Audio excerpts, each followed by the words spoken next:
Seguimos com imagens em direto da Gare du Nord, em Paris, depois de um homem ter atacado esta manhã várias pessoas com uma arma branca numa das principais estações ferroviárias da capital francesa. Isto acontece muito recentemente. Já sabemos que 5 pessoas sofreram ferimentos ligeiros na sequência deste ataque, que foi um ataque perpetrado com uma arma branca. Aquilo que está a ser avançado por parte da imprensa, nomeadamente pelo Figaro, é que os feridos não correm para já risco de vida, mas não são conhecidas ainda as motivações deste ataque. Aquilo que já se apurou também é que o suspeito foi neutralizado e depois detido. Isto causou muitos constrangimentos nesta estação de comboio. Aliás, nós estamos a ver o perímetro policial que foi criado pelas autoridades e conseguimos perceber que a comunicação social não consegue passar para além das baias, numa altura em que há muito pouca gente na estação. Assumimos que as pessoas devem ter sido todas afastadas e colocadas depois desse perímetro de segurança para que as autoridades pudessem avaliar se haveria a existência de outros perigos que valeria a pena tomar em consideração. O tráfego ferroviário está interrompido de e para Paris Norte. A polícia abriu fogo sobre uma pessoa e foi assim a forma usada para neutralizar este suspeito, que levou a cabo este ataque com uma arma branca que interrompeu o trânsito em Paris, já com a confirmação por parte do Ministro do Interior de França, que fez logo um agradecimento às autoridades, que diz que tiveram uma reação que foi eficaz, serviu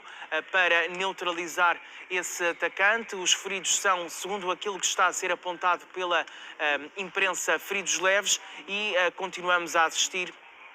essas imagens em direto, com algumas movimentações, com a entrada de várias pessoas dentro desse perímetro de segurança. Não percebemos para já se para fazer algum tipo de avaliação, se preparam também para reabrir o tráfego ferroviário que está encerrado de e para Paris Norte. Essa é uma questão que causa naturalmente alguns constrangimentos nesta manhã na capital francesa. Mais uma hora em Paris do que em Portugal continental, e com essa notícia, com o recurso a uma arma branca por parte deste homem, cuja identidade para já ainda não foi revelada por parte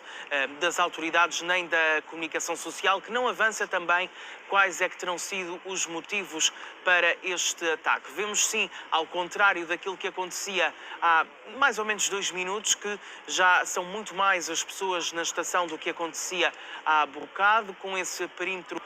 que tinha sido criado pelas autoridades para garantir a segurança de todos os milhares de pessoas que normalmente estão a esta hora da manhã, início do dia, naquela que é uma das principais estações ferroviárias da capital francesa, mas com esse contingente, esse efetivo policial ainda bastante expressivo, ainda numeroso, para garantir essa segurança. E ainda vemos também as baias que foram colocadas para garantir então o normal funcionamento da estação, um funcionamento que foi interrompido por este ataque, que para já soma 5 feridos ligeiros, com a identidade do atacante a não ser revelada, e com esse agradecimento por parte do Ministro do Interior francês, com informações que vamos continuar a atualizar ao longo de toda a manhã aqui na CNN Portugal.